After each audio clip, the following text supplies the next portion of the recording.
why is it just random, or does Allah subhanahu wa ta'ala have a reason for doing it that way? Because He didn't even go through it subhanahu wa ta'ala in a way where, okay, let's start with the rituals, move on to the belief system, and move on to maybe the social problems, and then maybe financial. No, just go from one issue to the other, back and forth. And the point of it, the way I see it, is that Allah subhanahu wa ta'ala is telling us all of them are the same. All these are the same. So you don't prioritize and start making things up. This part of religion is important, and this part is not important. No, they're all the same. That's why he'll talk about inheritance, and then he'll talk about siyam, they'll go back to talking about marriage, and they'll go back talking about hajj, and then talk about jihad, and go back and just going from one thing to the other to kind of give that horizontal mosaic of topics, which is basically what our perspective is going to look like. And it's also dynamic, meaning this is more lifelike. Life is more chaotic in nature, and the issues that we run into in life aren't ever, they're never properly prioritized. They don't come in the form of, okay, you have problem number 1 for the day and problem number 2 for the day. It just pours, and it's just all from everywhere, and the problems are never properly identified or defined for us. So Surat Al-Baqara kind of goes through the methodology or the system of life, the perspectives and the narratives in a way like that. We're just kind of from one issue to the other, but you could easily break down the topics through the verses. So regarding food, regarding behavior, regarding retribution, regarding inheritance, fasting, corruption, each few verses talk about, maybe 2 or 3 verses will talk about a certain topic, cover it, give you the perspective. Again, what we lose when we don't do full tafseer of a surah are the details of these things, meaning you didn't walk away with the clear perspectives of all these things, because that would require me to take each bunch of verses in a halaqah and then recite them, explain them, and make sure that you're comfortable with the perspective or narrative you're supposed to take away. That would take a long time. It's definitely worth doing, but in terms of the purpose of this halaqah that we're trying to go through the major themes of the surahs, it would take too long. But that's what you take away. And what I'm trying to give you is food for thought and giving you a compass when you decide that you want to go back to Surat Al-Baqarah yourself, recite it yourself, and contemplate yourself. You have some idea of what the surah is talking about and going through. The second part just gives you the perspectives. It's already explained to you who you are, what your job is. It's important that you understand it that way. Because if you don't, then it just sounds like a large mesh of verses that talk about random things for no clear reason. Which is how many people feel the Quran kind of approaches things, which is not the case at all. The Quran goes through things in a very systematic manner. So we kind of went through all these topics regarding bearing arms for sake of defense, and then it was regarding bearing arms for the sake of freedom of religion. 2 things in Surat Al-Baqarah. Twice Surat Al-Baqarah talked about qital, talked about bearing arms and fighting, but both times it was clearly defined why subhanahu wa ta'ala was talking about this topic, which makes it very important. Or else we're reading these again. This is a good example of how someone can come to the book, take the ayah and just slap it on a piece of paper, say this is what he says. They have no idea what's around this ayah, what's before it, what's after it, what it was there for, and within what surah it came. If that all became clear to the person who was actually reading the verse, then they would have no problem with dealing with it whatsoever. It's actually, you feel very comfortable with the reason for why Allah subhanahu wa ta'ala said these things. So we went down with all these topics, and you can see like the range of issues is huge. I mean, there's food, inheritance, there's the rituals, fasting and hajj and salah, there's charity, there's bearing arms or fighting, there's women issues, there's marriage and divorce and all the ahkam and rulings that regarding that stuff. There's corruption and retribution.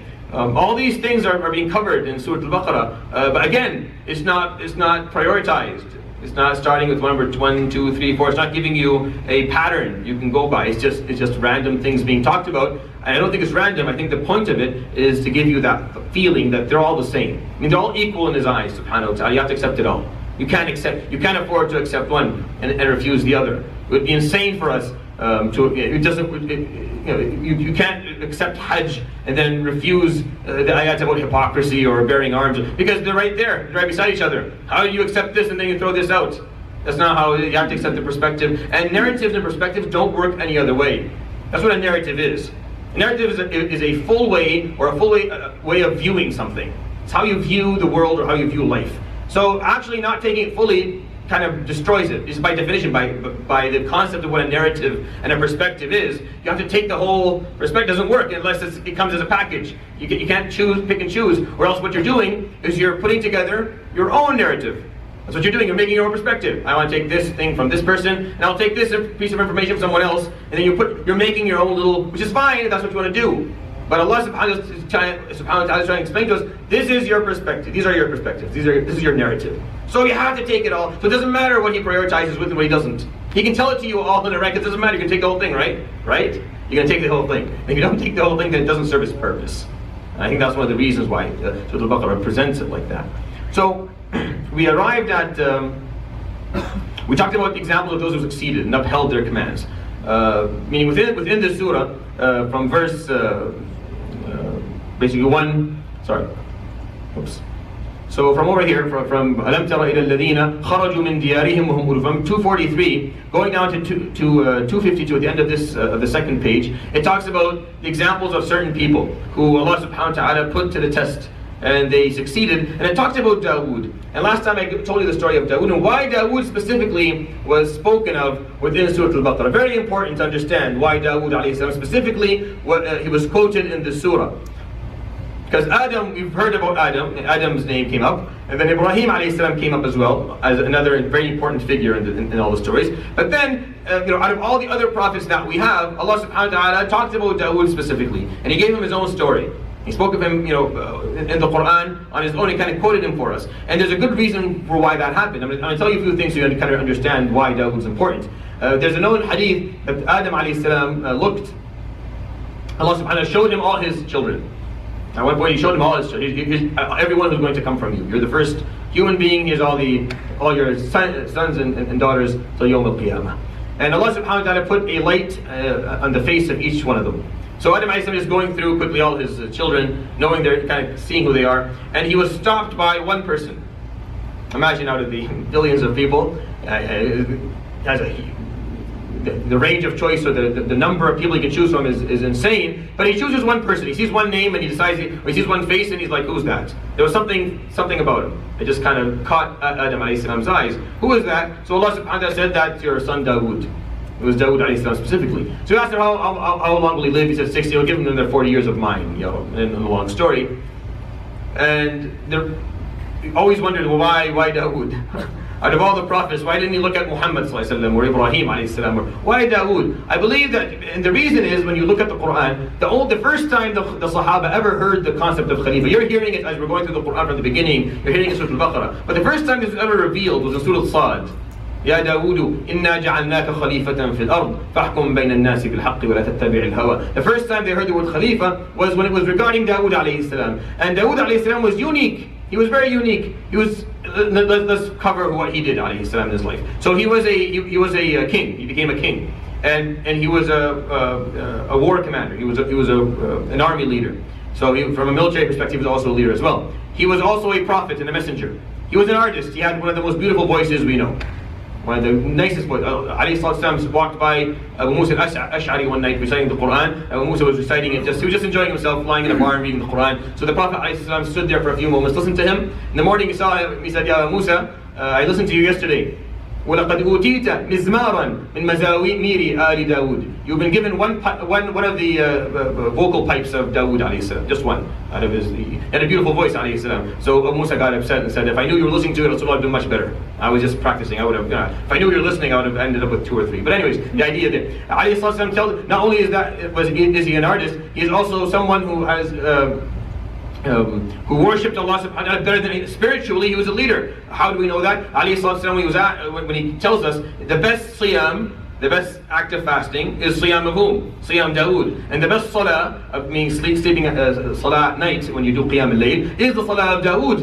Dawood would fast one day and he would break his fast the other day. And when he prayed, he would sleep for half the night, then pray a third, then sleep a sixth. That's how he did it every single night. He organized himself. Dawood alayhi salam was also an inventor. He came up with if you go to Surah يعملون وعلمناه صنعة لبوس لكم لتحصنكم من بأسكم. Alayhi salam, he invented shields or arm when you wear prior when many millennia ago, when they went to war, they would wear just pieces of metal. And these pieces of metal were very, very heavy. It makes it hard to move. And then they found ways to make metal a bit more flexible and kind of wield it together. And Dawood alayhi salam was the first person to actually do that. And it gave the person who fought with Dawood much more flexibility when they wore it. So alayhi salam also invented things. Alayhi salatu wasalam was also a scientist, meaning he was someone who studied metals. He learned, in the Quran tells us, he learned how to liquefy solids into something different, to something, and then make it, turn it into to look at it, to be something different, or to function in a different way. So he is also someone who understood science. Alayhi salam was a judge. He actually he had certain days where he sat there and he functioned as a judge, and he was a father, and he was a brother, and he was a husband, and he was a son. So you look at all the roles of Dawood, they're countless. He has like maybe 15 different roles that he played in his life, alayhi salatu wasalam, which earned him the ultimate name. Earning Dawood alayhi salam that ultimate name of a Khalifa. So his story coming in Surat Al-Baqara, the surah that explains to us that we are Khulafa, and this is what you're going to use in order to achieve proper Khilafah, to actually be the people who are responsible on this earth, for this earth, in the name of Allah subhanahu wa ta'ala, so that you please Him with how you function on this planet. Dawood's story had to come there. It was important that Dawood was quoted at least once within these stories, which kind of gives us something to think about.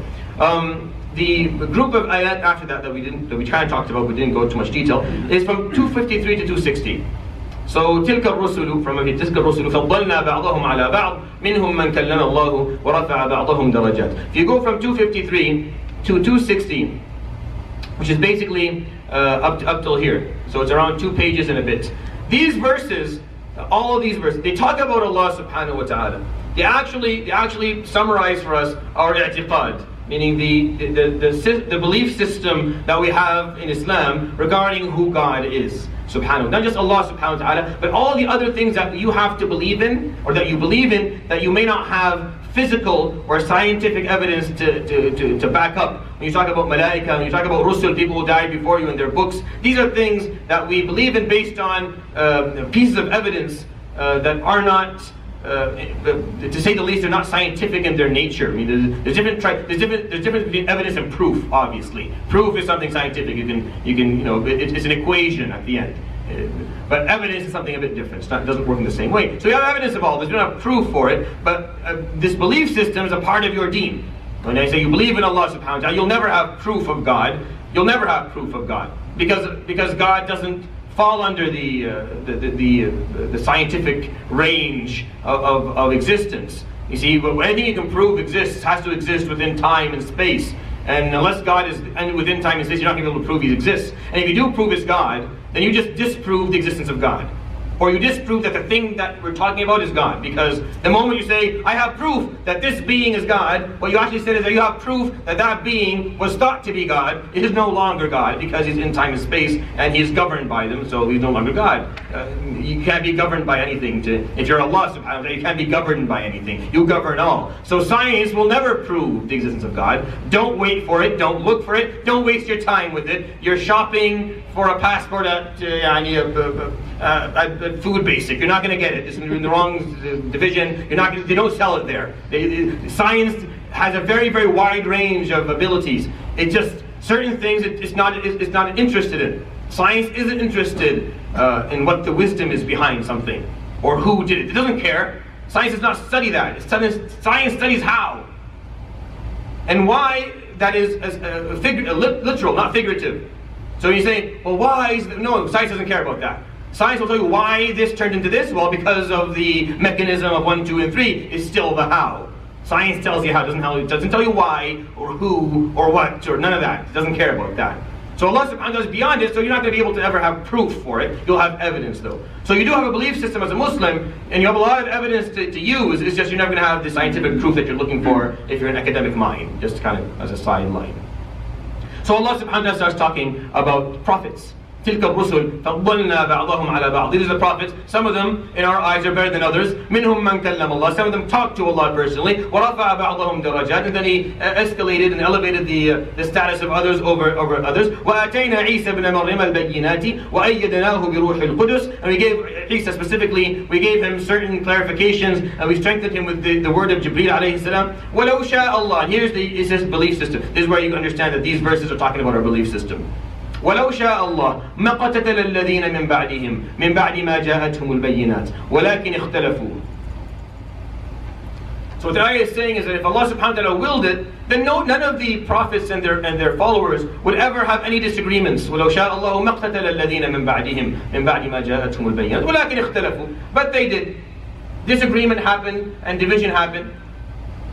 فمنهم من آمن ومنهم من كفر. Some people believe in Allah, some people stop believing. ولو شاء الله ما اقتتلوا. The second time, if he wanted, if he willed it, he could have made no one fight. Meaning everyone would have exactly the same faith and everyone would do the exact same thing. ولكن الله يفعل ما يريد. However, Allah subhanahu wa ta'ala does what He wants. This is a very important verse in understanding God. In understanding Allah subhanahu wa ta'ala, our aqidah, our belief system. This is one of the most important verses you'll ever read.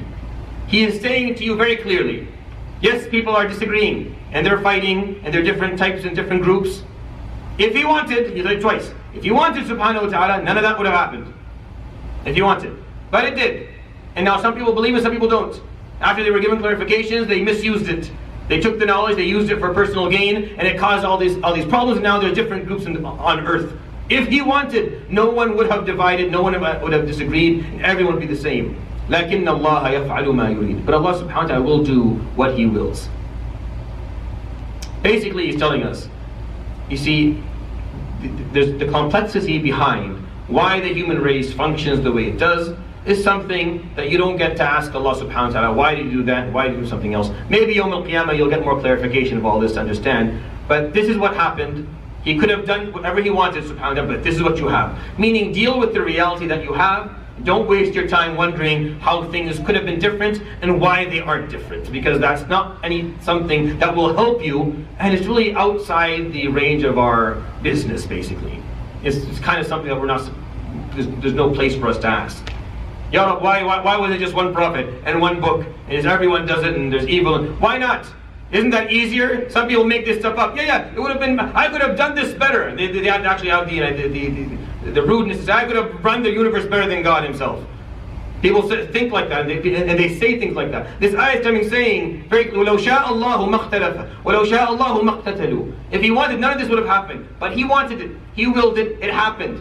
It's not your business. You don't know how to do this better than Him subhanahu wa ta'ala. Focus on your role. How about you focus on the fact that you're Khalifa? Go back to the beginning of the surah and reorient yourself to what you're here to do. And then focus on that and the methodology, and don't waste your time talking about things that you don't really have proper knowledge to talk about and you don't understand the details of.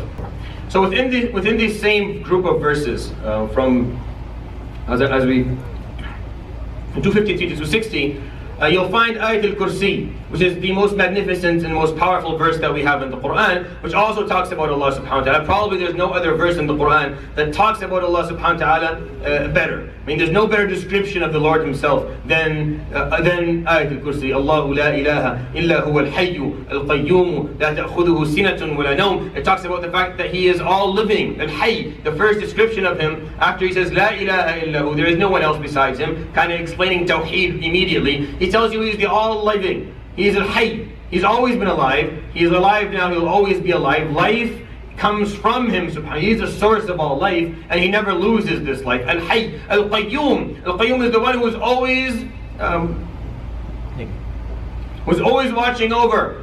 Nothing goes unaccounted for in His kingdom subhanahu wa ta'ala. La ta'khudhuhu sinatun wa la nawm. He never gets tired and He does not need sleep.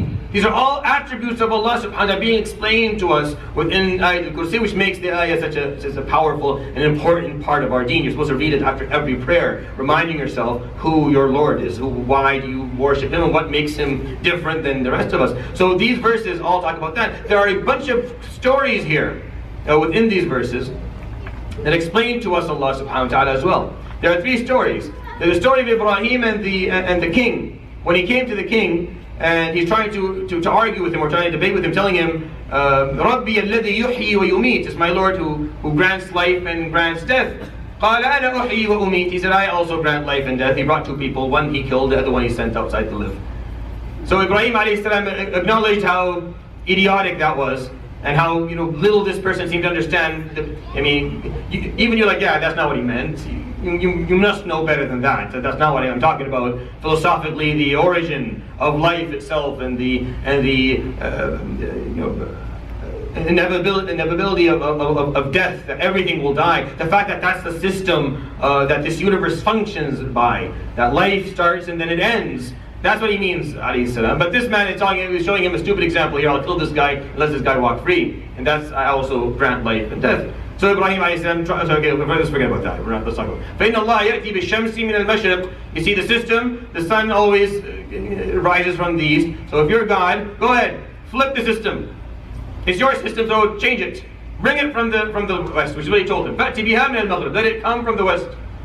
Just change the system. If it's your system, if you made it, because that's what he meant, alayhi salam, in the first argument. I'm telling you, life and death are the part of God's system. And then he just killed someone and let someone walk. So, okay, no, you're misunderstanding me. The system is that every day it rises from the east. Go ahead and flip it. فَبُهِتَ الَّذِي كَفَرَ. So when he thought about it like that way he had no answer, because he was claiming to be God. وَاللَّهُ لَا يَهْدِي الْقَوْمَ الظَّالِمِينَ. In the second story, a person walks by a village, and this village is basically dead. There's nothing in it. خاوية على عروشها قال أن يحيي هذه الله بعد موتها.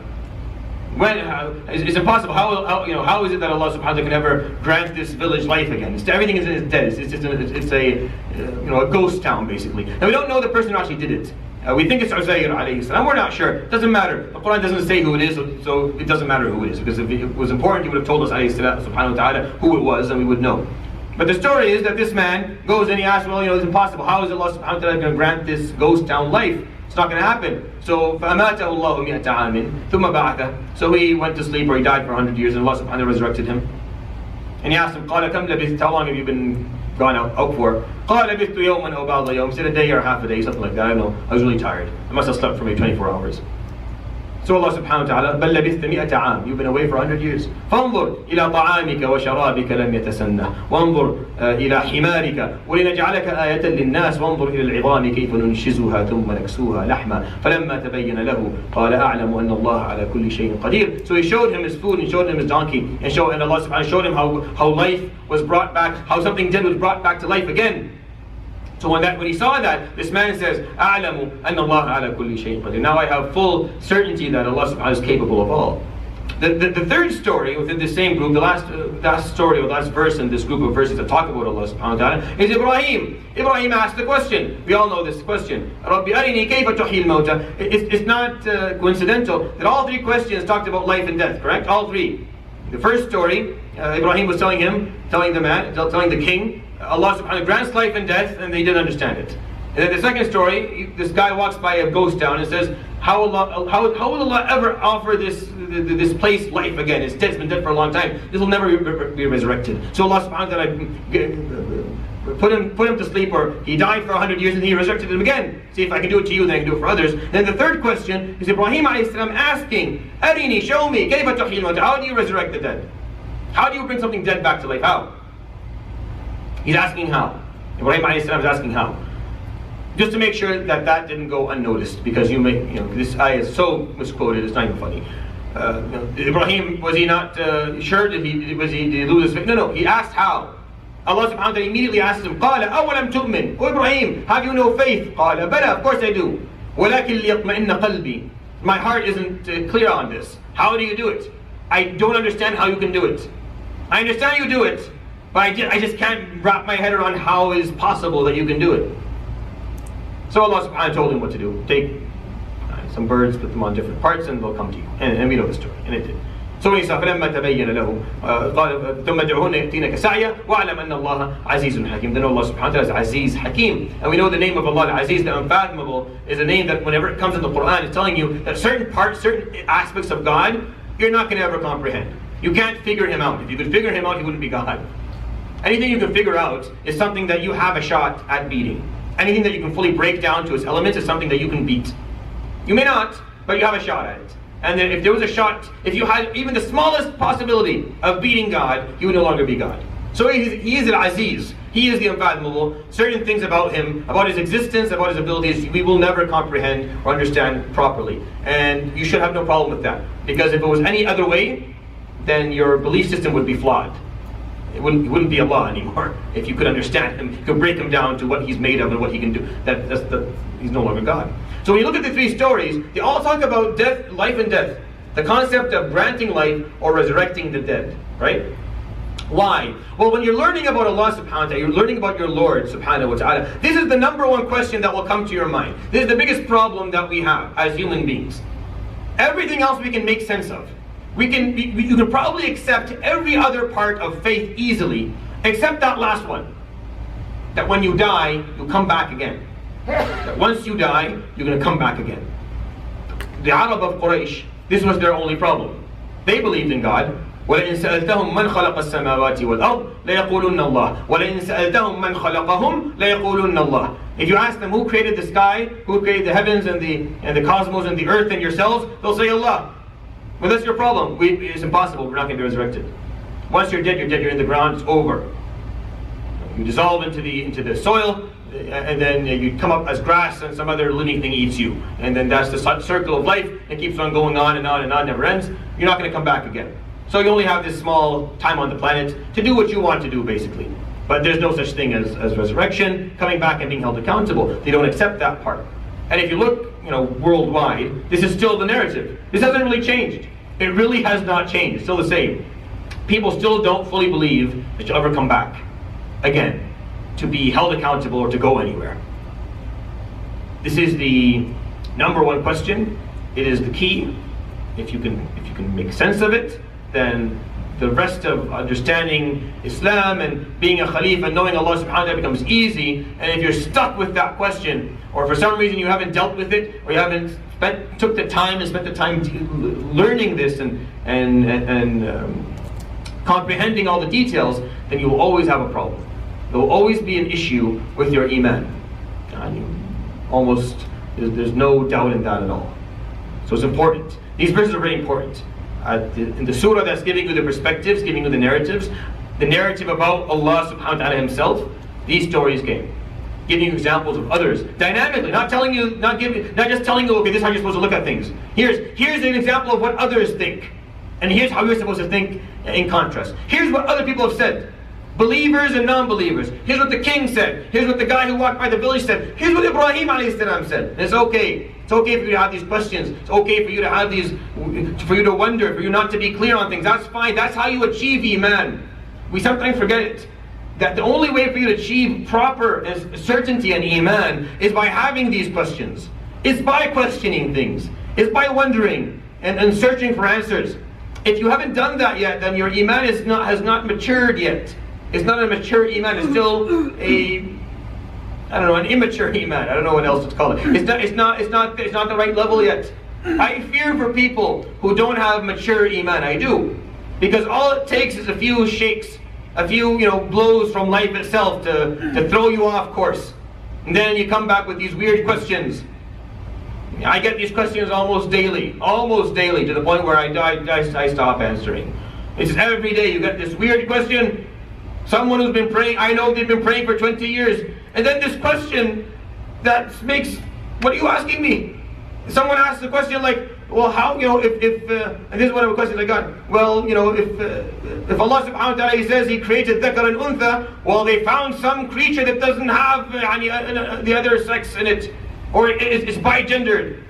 Okay, so what's the problem? No, how is it that Allah created? What do you mean? Are you losing your faith over this question? Yes, I have a problem. Yes, I am. You've been a Muslim for 20 years. You never thought to look into these things ever before? You're going to come now and ask me this now when you're in a crisis? La habibi, that's not how things work. I don't run a 1-800 emergency number for people who are losing their faith. And nor does any other sheikh, by the way, in the world. It doesn't work like that. That's not how you build your iman. You don't draw a blind eye to the world around you for 20 years, and then when you peek and you look, you don't like things, you lose. No, that's not how it works. You learn Islam by questioning things, by wondering, by asking, by reading, by reciting, by coming with, okay, I read this and it's unclear to me. It takes time to build your faith. It took them 13 years in Mecca to build their faith. They weren't told to do anything. For 13 years there were no ahkam at all. Nothing. Not one ya ayyuhal ladhina amanu. Nothing, no salah, nothing at all. Just learn who you are, what you stand for, and what it's about. Learn the basic concepts, the values, the perspectives, the narratives. Learn them. Build your faith so that when we tell you to do things, it's easy. Because you already have that proper belief system. That's why almost every Makki surah will talk about Yawm al-Qiyamah, correct? Every Makki surah. And almost every Madani surah as well will talk about Yawm al-Qiyamah. Why? Because understanding the concept of resurrection, accepting that you're accountable, you're going to come back, is crucial and critical. Faith doesn't work without it. If you want to be a bit more honest about things, nothing really works without Yawm al-Qiyamah. I used to do this exercise with school students. I dare them to convince me to be a good person without Yawm al-Qiyamah. I'll be the devil's advocate. And I dare them to do it. I'm someone who comes from a very poor background, poor family, living in a third world country. I have no prospect, no opportunity, nothing. Convince me to follow rules and follow laws and be a good person. Go ahead. And take out of the equation Yawm al-Qiyamah. You can't do it. I have yet to be beaten. If you want to try and beat me one day, go ahead. We can have the. It's impossible. You can't do it. It's very easy. Take out any form of accountability out after death. You take out of the equation any form of resurrection and recordance of deeds. Then there's really nothing you can do. It's very hard. The concept is critical. It's one of the most essential elements of belief system, of knowing Allah subhanahu wa ta'ala. Understanding that He created, He granted life, He granted death, and He will resurrect the dead again.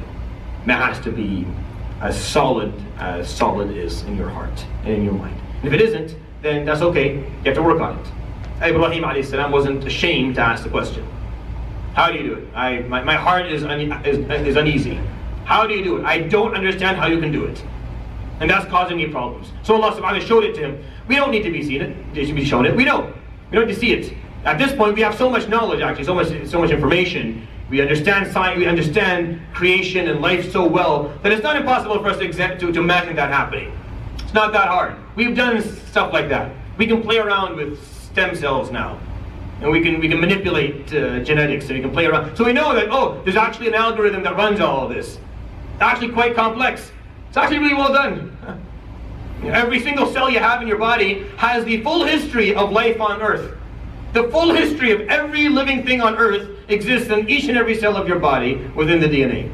It's just the code is not fully broken down yet. We haven't decoded this yet. It's still a bit. The encryption is really good, so we don't know how to do it well. But it's all there. It's all there. We know that now. So it's not as hard for us to imagine how as it was for Ibrahim. Yet Ibrahim did not have any shame or embarrassment to ask the question. He asked it. So you need to do the same. You need to think and learn and educate yourself and ask the question that you need to ask so you can have Iman that is intellectual Iman.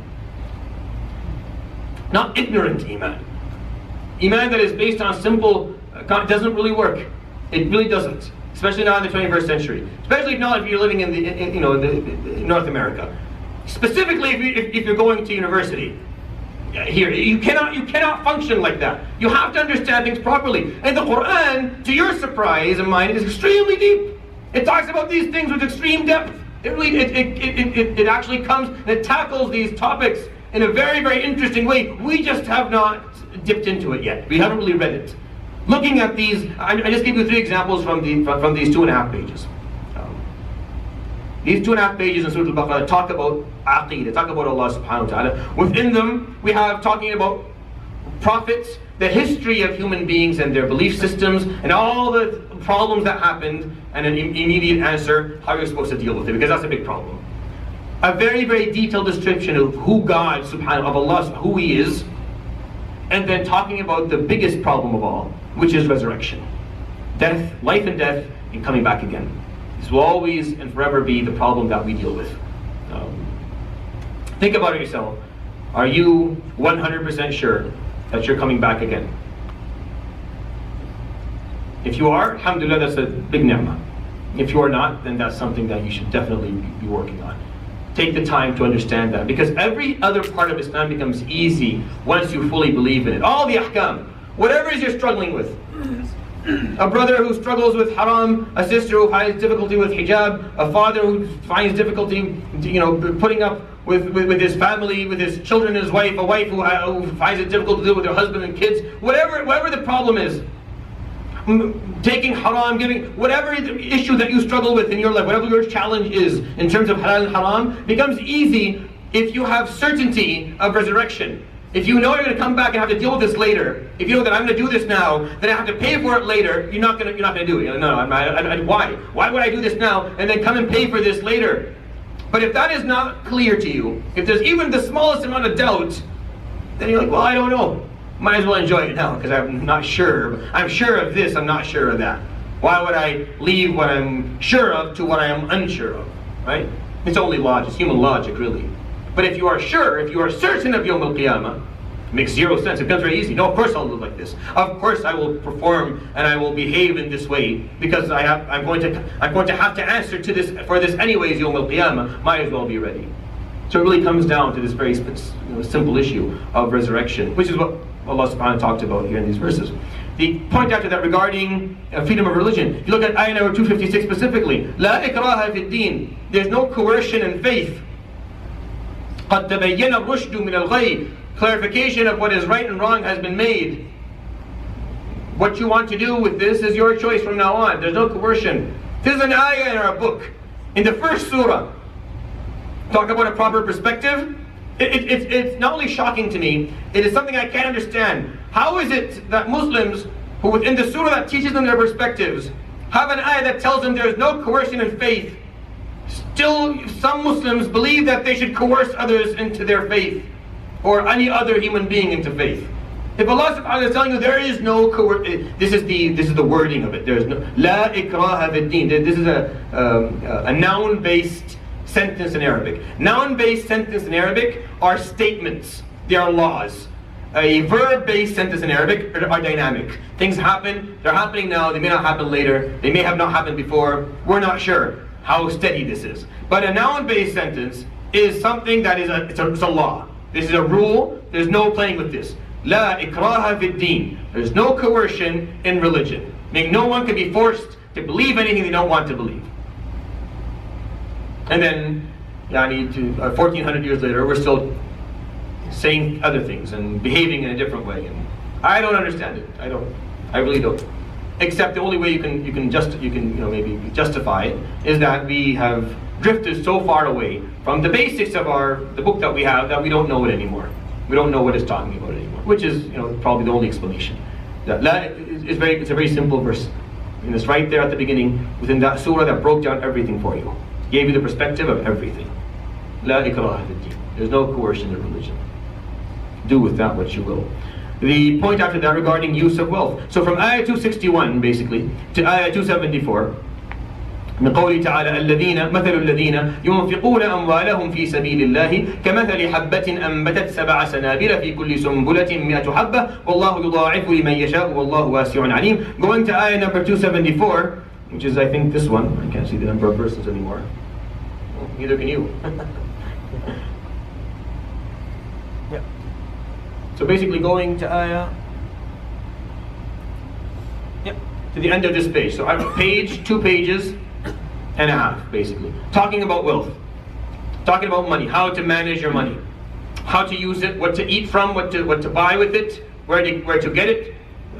How Allah subhanahu wa ta'ala deals with those who have money and then spend money for the right reason or spend money for the wrong reason. It's all broken down within these 2.5 pages. Extremely important. Every Muslim who has any form of wealth should read these ayat at least once to understand it. I'll give you a few examples.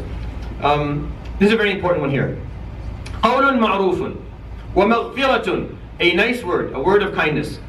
And وَمَغْفِرَةٌ, and forgiveness of debt, for example, or forgiveness of something that harmed you. If you harmed me, I forgave you, for example. So a kind word or an act of forgiveness, خَيْرٌ, is better, مِنْ صَدَقَةٍ, from charity, يَتْبَعُهَا أَذَى, that is followed by someone who harms the person he gave charity to. In what way? By maybe just reminding them every once in a while of this charity. Now remember? Remember that time I gave you this much and you needed it? Yeah, subhanallah. You were so poor that day. Huh? You see him later on, hey, how is the car I gave you? Is it still working? And this guy has to feel like garbage every time he sees you. Because you have to keep on reminding him of that good deed. And maybe the fourth or fifth time they come and they hear, take it back, please. Please take it back and I'll give you interest for the time that you had it. I don't want it anymore. Because it's other, it hurts. When you do khair, you do it for the sake of Allah. You give, you walk away. You never look at it again. You never talk about it again. You don't want this to be brought up ever again. Because you know that the one that will reward you for it is Allah. He saw it. He was there. He wasn't sleeping. He saw it. That you already know the perspective. He didn't sleep through any of it. And he wasn't distracted by anything. You know that. So he saw it. So you're good. He witnessed it. He's aware. You're fine. You will be rewarded for it. You don't have to keep on reminding the person. And the ayah is coming to say, please give your money. In the ayah, there's 2 ayahs before them. Give your money for the sake of Allah. Be very generous with your money. However, a nice word and a forgiveness of harm is better than giving money and then following it up with continuous barraging the same person, harassing people after doing something good.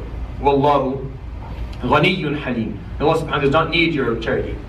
He's telling you to give the charity, but he doesn't need it. It's for you. And He's halim. He is very patient, subhanahu wa ta'ala. He'll allow you to make these mistakes.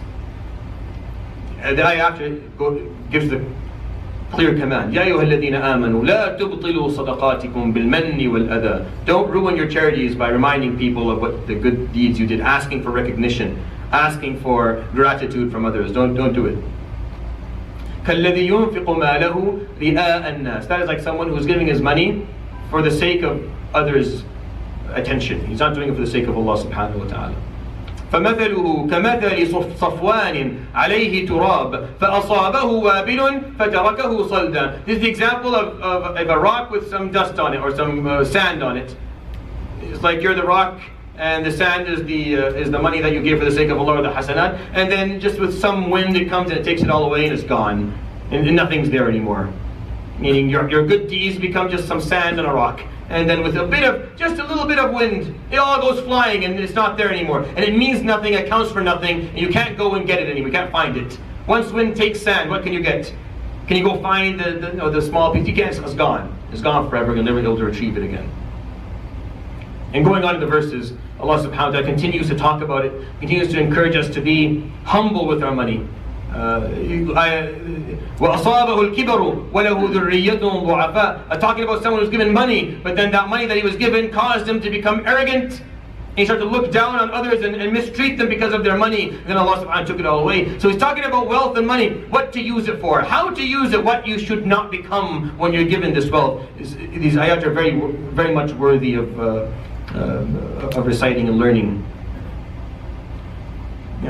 The last one in this whole in this group of verses talking about wealth is important. It's because of the beautiful meaning in it. He says, subhanahu wa ta'ala, ayah 274, الَّذِينَ يُنْفِقُونَ أَمْوَالَهُم بِاللَّيْلِ وَالنَّهَارِ. Those who spend their wealth for the sake of Allah, night and day, سِرًّا وَعَلَانِيًا, in secret and publicly.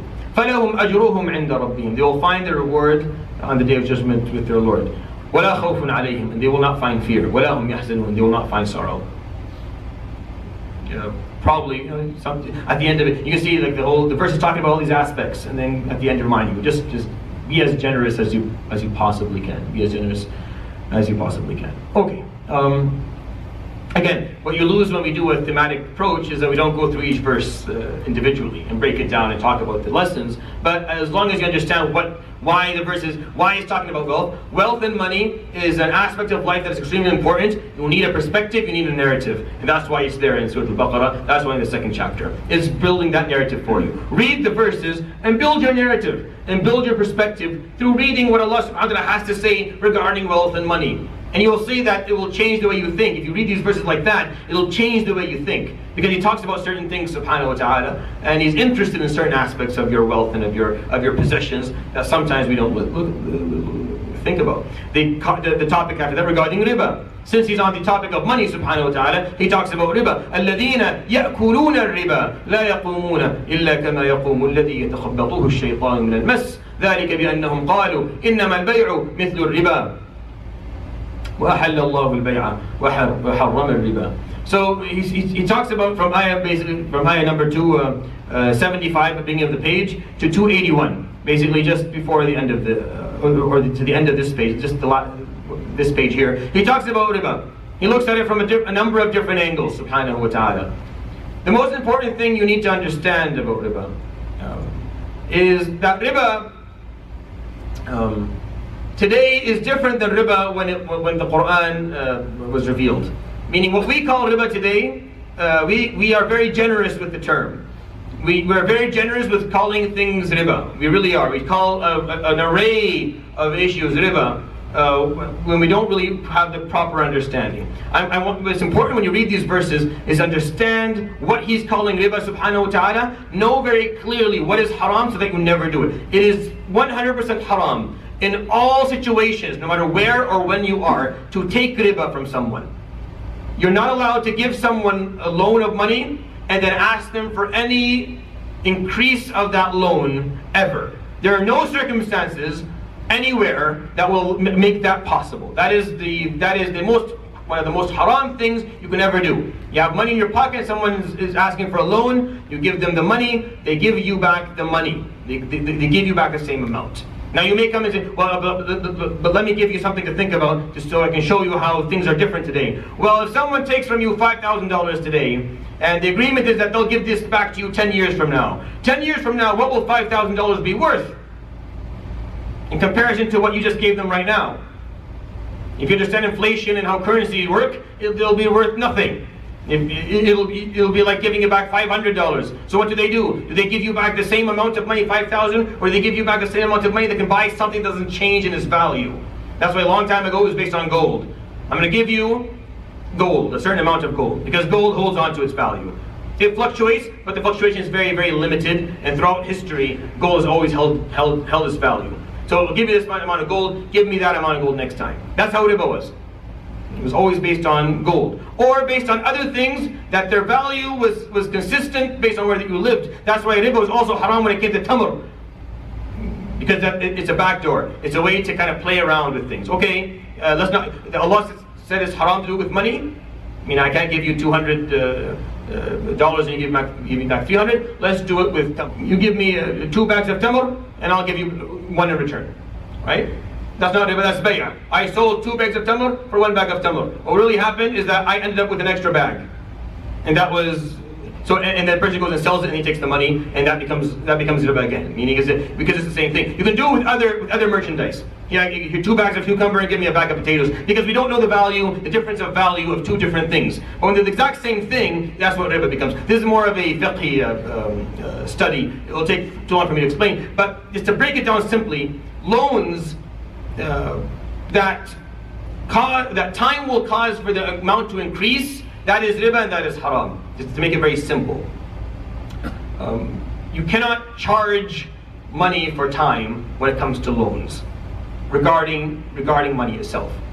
Regarding currency is a different issue because inflation is a part of the equation. Meaning currency is losing its value as time progresses. When it comes to money, that's not proper. If you go back historically, this is one of the main reasons why the rich become richer and the poor become poorer. The financial system in Islam is based on the fact that we want the rich to stay rich, we want the poor to become rich or to move up to the middle class. That's what we're that's the whole point of having the system. We're not interested in the rich becoming filthy rich. They're already rich, they're fine. But now we have to focus on the poor moving up to the middle class. But most systems in the world don't really serve that purpose. And riba is a definite way, it's a seal. It makes sure that it's impossible for that to happen. Because now if you have money, and I don't, so I come to you and I say, give me $1,000 as a loan so I can build my business. And you're like, okay, give it back to me at $1,100. Now, you have all the money and carry zero risk.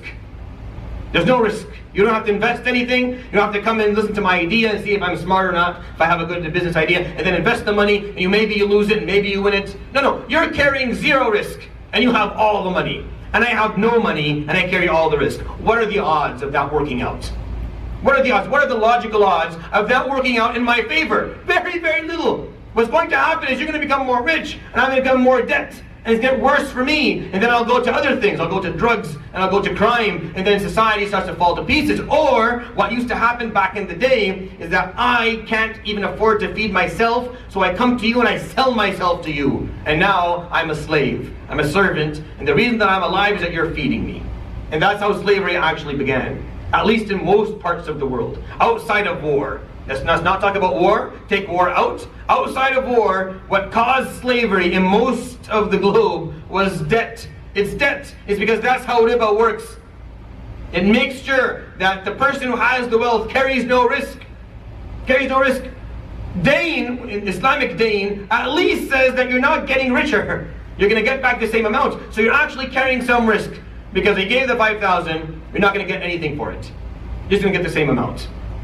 Which kind of tilts the odds in favor of the person who took it. A little bit, just a little bit. You're still rich, he still owes you the money. In a just system, you'll get that money back. But it kind of levels it a bit. That's just kind of a quick breakdown of why it was haram in Islam. But even if my explanation meant nothing to you, and you don't care about this, then all you have to do is read the verses within this page that talk about it. Listen to this. Ya ayyuhalladhina amanu ittaqullaha wadharu ma baqiya min ar-riba in kuntum mu'minin. O those who believe, piety and fearfulness of Allah subhanahu wa ta'ala, leave whatever is left of riba. Meaning if someone owes you riba, leave it. Do not take more. By the way, the Quran does not have anything negative to say about those who are forced to pay it. Just an FYI. Just an FYI. The Quran only talks about those who eat riba, who actually take it. That's the issue that the Quran has difficulty with, and that's the issue that we have full evidence of it being one of the worst things you can do, is taking riba from others. Paying it is a different issue altogether. It's still haram, but it works differently. فَإِن لَمْ تَفْعَلُوا, if you don't do it, if you don't stop taking riba, listen to the ayah. فَأْذَنُوا بِحَرْبٍ مِّنَ اللَّهِ وَرَسُولِهِ, then prepare yourselves for a war that Allah subhanahu wa ta'ala will launch upon you, He and His Prophet. Very rarely does Allah subhanahu wa ta'ala, not rarely, this is the only place in the Quran where Allah subhanahu wa ta'ala says, I am at war with someone. I don't know anywhere else. There's another place in the hadith of the Prophet ﷺ in a different subject altogether. But in the Quran, there's the only place where Allah subhanahu wa ta'ala declares war upon a group of people. The only place. Where is it? Upon those who take riba. Why? Because it's one of the essence of evil. One of the essences of evil on this planet, to make sure that the poor become poorer to the point where they can't afford to feed themselves, and the economic system is completely destroyed. And now we have two groups. We have the higher class and the lower class, and now people don't get along anymore. There's racism, there's hatred. It begins with financial inequality. Economics, just be people not watching out for each other, and riba being one of the easier way to do it. It was easy, I don't have to do anything. I take any risk.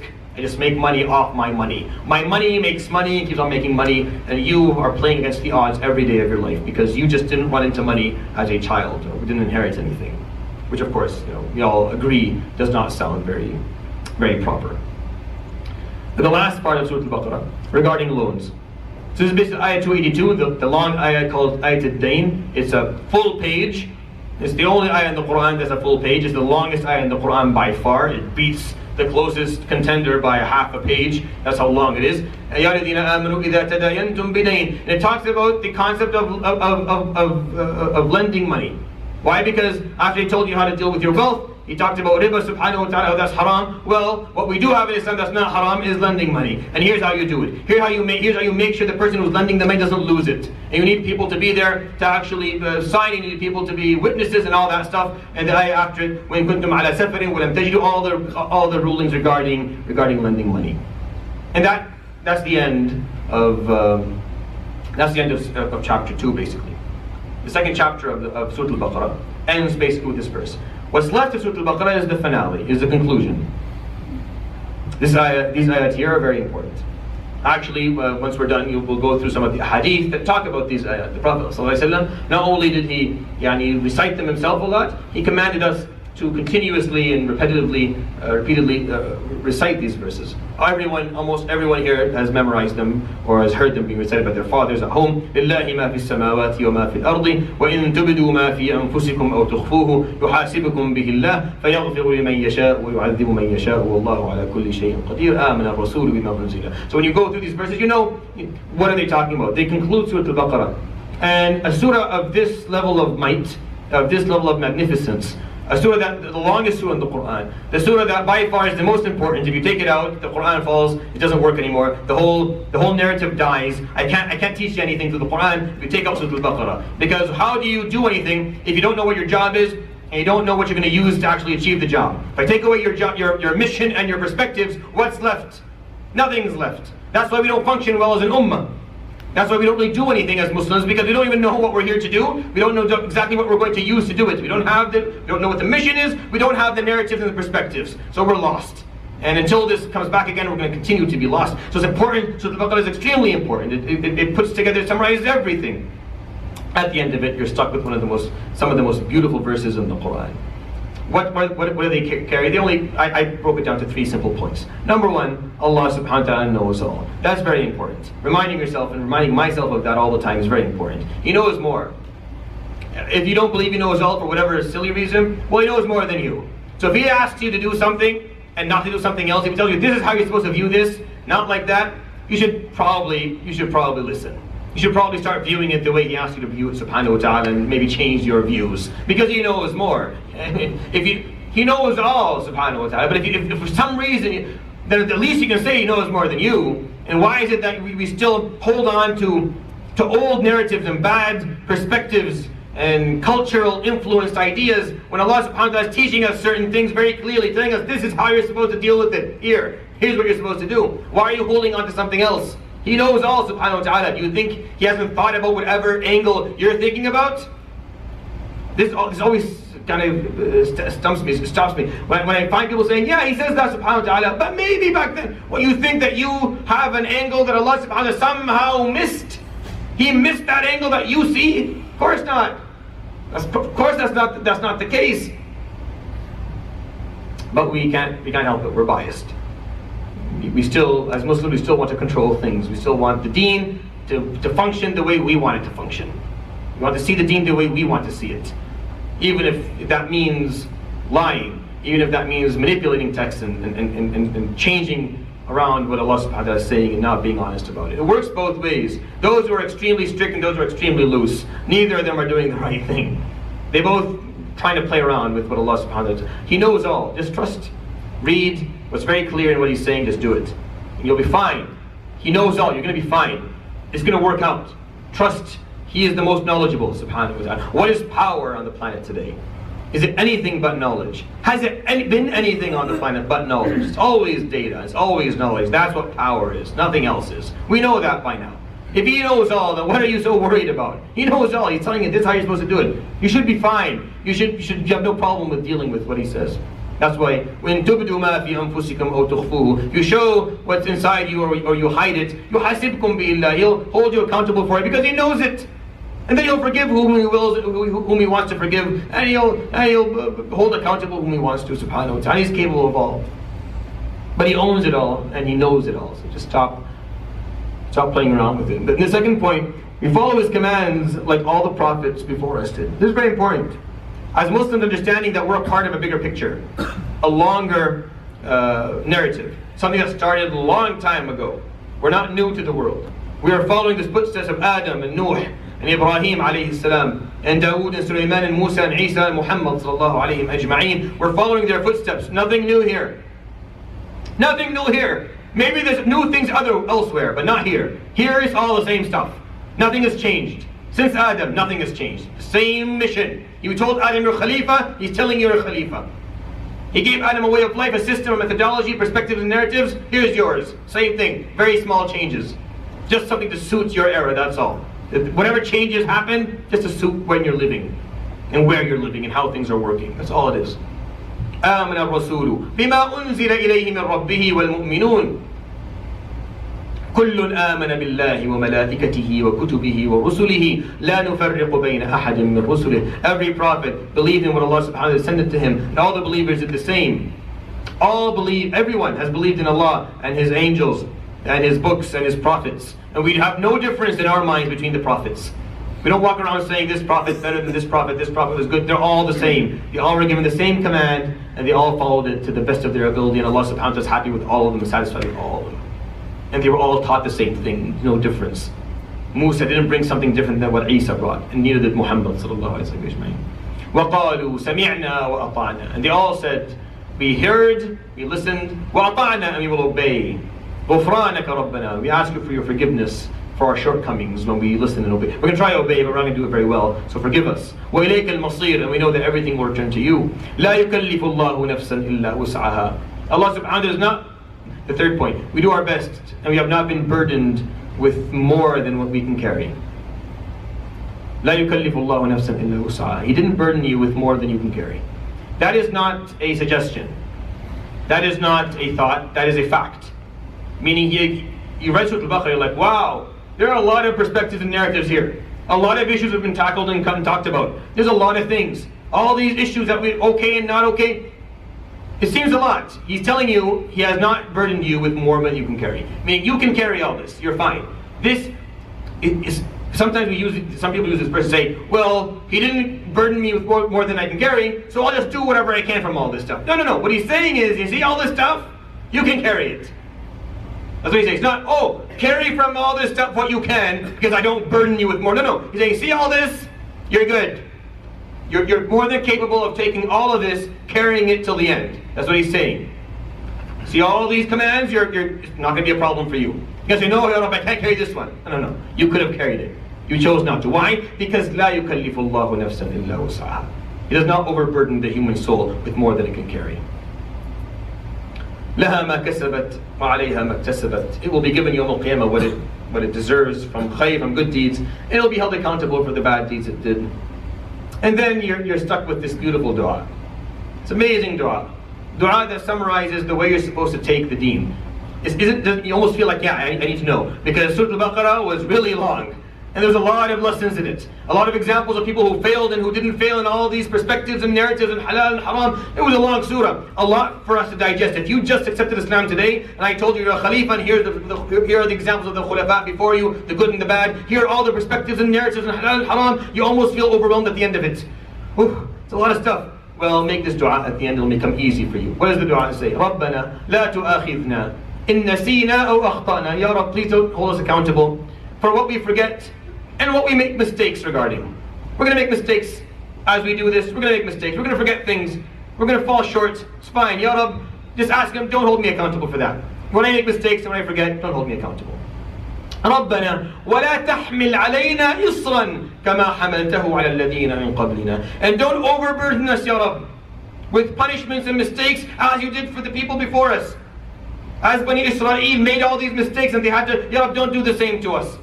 Allow us not to make the same mistakes as Bani Israel, so we don't carry the same burden of sin as Bani Israel did before us.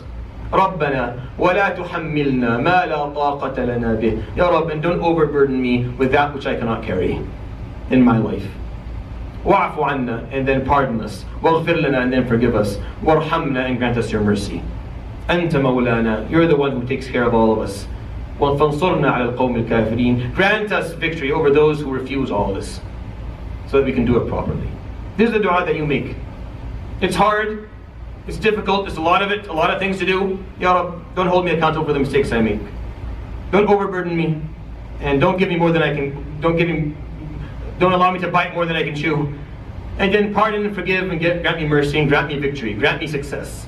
I need to be successful with this. You gave me a mission. Grant me success in what I'm going to be doing. And that's your dua. Throughout your life, you're making this dua. He knows, subhanahu wa ta'ala, that there's a lot here. But the piece of information He gave you, all the verses are in the form of statements or after يَسْأَلُونَكَ, or they ask you. Because the surah is explaining a way of life and a system of thought. less direct orders or commands. Meaning, we don't have in Surah Al-Baqarah as many commands, direct commands. You'll go to Surah Al-Ma'idah, and you'll find Surah Al-Ma'idah flooded with direct commands. Surah Al-Baqarah, you have more يَسْأَلُونَكَ. They ask you about this. يَسْأَلُونَكَ عَنِ الْأَهِلَّةِ وَيَسْأَلُونَكَ عَنِ الْمَحِيضِ يَسْأَلُونَكَ مَاذَا يُنْفِقُونَ يَسْأَلُونَكَ عَنِ الْخَمْرِ وَالْمَيْسِرِ. They ask you about this, they ask you about that. And then Allah subhanahu wa ta'ala offers the narrative after it. And most of the verses are in form of statements. لَا إِكْرَاهَ فِي الدِّينِ كُتِبَ عَلَيْكُمُ الْقِتَالُ وَهُوَ كُرْهٌ لَكُمْ الْحَجُّ أَشْهُرٌ مَعْلُومَاتٌ. Statements, just statements, giving you this is what you're supposed to. This is your belief system. This is what you're supposed to think like. These are your thoughts. As a Muslim, this is what you carry. This is your mindset. This is your perspective. This is your narrative. You'll find less commands in Surah Al-Baqarah when you compare Surah Al-Baqarah to other Madani surahs that are filled with Ya ayyuhalladhina amanu, do this or don't do that. You'll find a few in Surah Al-Baqarah, I'm not saying they're not there, but they're much less than the verses that come after. They ask you, Ya Muhammad, and the answer to the question comes, or in a form of just a statement. Because Surah Al-Baqarah has a different goal in comparison to Surah Al-Ma'idah, for example. Second point, the different issues are approached through dynamic examples because this methodology is practiced through the struggle of life. They are not enumerated theoretical rules. I talked about that a bit. I just want to make sure that that is clear to you. That the second part of Surah Al-Baqarah didn't start by, okay, here's the system of life. Number 1, Salah. Number 2, Siyam. Number 3, Zakah. Number 4, Hajj. Now, we move on to the issues of marriage. Number 1, this. No, none of that. Surah Al-Baqarah, the issues of Surah Al-Baqarah came from all over the place. Almost from each and every symbol. It's just a horizontal mosaic plane of topics. Why? Because that's how life works. Life is dynamic, is chaotic in nature. So the way Surah Al-Baqarah presented all these issues is in the same way. Just so that you can relate to it a bit more. Jumping from one topic to the other to make it a bit more practical for you. Allahu A'lam. Third issue, all aspects of life are addressed. Financial, social, personal, spiritual, ritual, warfare, and political. So all these were covered in Surah Al-Baqarah. We have examples of them. Financial, we just talked about a bunch of financial issues just today. Social, marriage and divorce and all that was talked about the last time. Personal, talking about issues that are very personal in nature, such as inheritance, such as loving Allah subhanahu wa ta'ala, such as accepting the burden of being a khalifa. All these issues that are very personal in nature were talked about. Spiritual, all the issues of dua and belief and love are talked about in Surah Al-Baqarah. Ritual, salah, siyam, zakah, hajj, all covered in Surah Al-Baqarah. Warfare, we had at least 2 or 3 sections that talked about jihad and fighting and the reasons for it. Political, also politics was talked about in Surah Al-Baqarah because the example of Talut, Dawood and Jalut were political. Talut was a king, and Dawood ﷺ became a king after him. So the aspects of politics also came in Surah Al-Baqarah as well. So all the aspects of faith were covered in Surah Al-Baqarah. It just wasn't done the way I did it right now. What's easier for you and I is a social, and then after that, because that's how we study things. Financial, then all the issues. Spiritual, all the issues. Surah Al-Baqarah just went all over because that's more practical. That's how life is. Theory is boring. That's why you don't like books that do that. You don't study any of it. You read it, you write the exam, you forget all of it immediately. What you're left with is whatever life forces you to know later on through the dynamics of it. And Surah Al-Baqarah is more interested in that than giving you theory. The point after that, infaq is everywhere through the second chapter of the surah. I ask you to go back to Surah Al-Baqarah, the second chapter, and look for the concept of giving charity. You'll find it inserted everywhere. Every couple of chapters, a couple of paragraphs, you'll find an ayah talking about give your money. Give charity for the sake of Allah. It's everywhere. Even outside the verses that talk about financial issues, just all through it. Because this is one of the most important parts of being a Muslim, is being someone who is generous with what Allah subhanahu wa ta'ala gives you. And you give those who are in need. And you make sure that balance is there. And it's repeated so many times in Surah Al-Baqarah, and then later on in the other surahs that you feel like it's a background theme of the Quran. Every couple of verses, it'll remind you, be generous, give your wealth. If Allah subhanahu wa ta'ala has given you, make sure that you're giving back as well. You're not holding back to yourself. The final point I want to talk about, the surah ends with ayat that remind us that the burden we are given to carry is heavy. And that if we make mistakes, we should ask for forgiveness and not feel overwhelmed. He has not burdened us with more than we can handle. It's a very important thing to think about. That He did not burden us with more than we can handle, subhanahu wa ta'ala. We will make mistakes, ask forgiveness and do your best. What was the mistake that Banu Israel made? They said, Sami'na wa asayna. They listened and we're not doing it.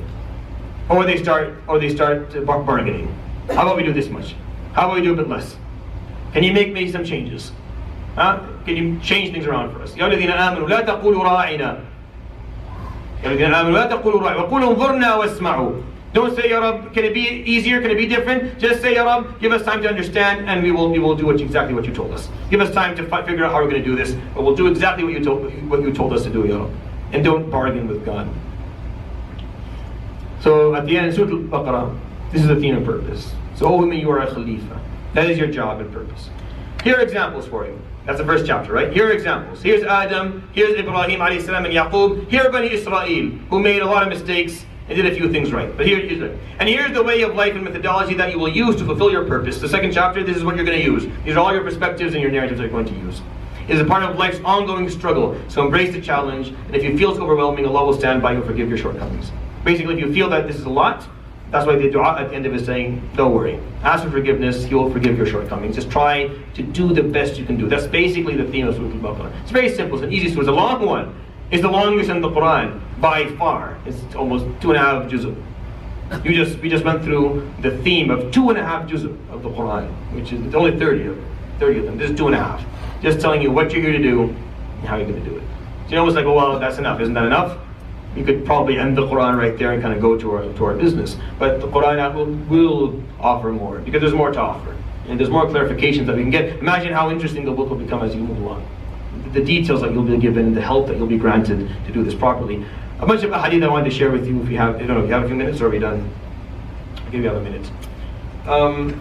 He says, عليه الصلاة والسلام, اقرأوا القرآن فإنه يأتي يوم القيامة شفيعا لأصحابه واقرأوا الزهراوين البقرة وآل عمران فإنهما تأتيان يوم القيامة كأنهما غمامتان أو غيايتان أو كأنهما فرقان من طير صواف تحاجان عن أصحابهما. Read the Quran, it will come and it will intercede on your behalf Yawm al-Qiyamah. Read Al-Baqarah and Al-Imran, he calls them the Zahrawain, the two flowers.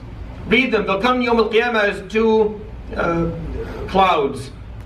On the day when there's nothing to protect you from the sun, they'll come and they'll be around you. And then before anything happens, Yawm al-Qiyamah, they'll start fighting for you, Yawm al-Qiyamah, in front of Allah. They'll start asking Allah subhanahu wa ta'ala to forgive you. Ya Rabbi, He used to love us, He used to read us all the time, He practiced us, He understood what we were talking about, Ya Rabbi. Allah to hajjan. You have someone to actually defend you, Yawm al-Qiyamah. You're looking for a lawyer, Yawm al-Qiyamah, you need one. Then you have a lawyer in Al-Baqarah and Ali Imran. And we'll talk about why once we're done Ali Imran, will become a bit more clear. But that's what he says. The hadith is narrated by Imam Muslim. He says in Bukhari, من قرأ بالآيتين من آخر سورة البقرة في ليلة كفتاه. Anyone who recites every night before he goes to sleep the last 2 or 3 verses of Surah Al-Baqarah will be more than enough for this person. Meaning, you have everything you need in order for you to be prepared for the night and the next day within these verses. Again, it's not just reciting them mindlessly. It's understanding what we just talked about within them. It's recognizing what these verses represent in terms of the larger scheme of the surah itself, and the message is giving you the comforting message that you're carrying at the end of it. So when you read these verses before you go to sleep every night, remind yourself of what Surah Al-Baqarah was teaching and what you're supposed to take from these verses. Another hadith. بينما جبريل قاعد عند النبي صلى الله عليه وسلم سمع نقيضا من فوقه فرفع رأسه فقال هذا باب من السماء فتح اليوم ولم يفتح قط إلا اليوم فنزل منه ملك فقال هذا ملك نزل إلى الأرض لم ينزل قط إلا اليوم فسلم وقال أبشر بنورين أوتيتهما لم يؤتهما نبي قبلك فاتحة الكتاب وخواتيم سورة البقرة. The Prophet says that Jibreel alayhi salam once told him, he heard a sound. He said, a door was opened, Ya Rasulullah, and it was never opened before. And an angel came through that door, and he's never come before. And this angel comes and says, Ya Muhammad, you've been given something that no prophet before you has ever been given. So the Prophet ﷺ became interested. So what are they? فَقَالَ فَاتِحَةُ الْكِتَابِ سُورَةُ الْفَاتِحَةِ وَخَوَاتِيمُ سُورَةُ الْبَقَرَةِ, and the end of Surah Al-Baqarah. The last few verses of Surah Al-Baqarah. So read them a lot. So the Prophet ﷺ would recite these surahs often, and he commanded us to do the same. And I think, and my goal today, or my goal through this whole revision of Surah Al-Baqarah, is that when you read these last verses, you understand what they represent. You understand the story behind them. You feel comfortable with the story behind them, and they actually mean something to you, and you can connect with them. I hope that was beneficial. We'll end with that. We'll continue inshallah next week. سبحانك اللهم وبحمدك أشهد أن لا إله إلا أنت أستغفرك وأتوب إليك وصلى الله على سيدنا محمد وعلى آله وصحبه أجمعين. جزاكم الله خير.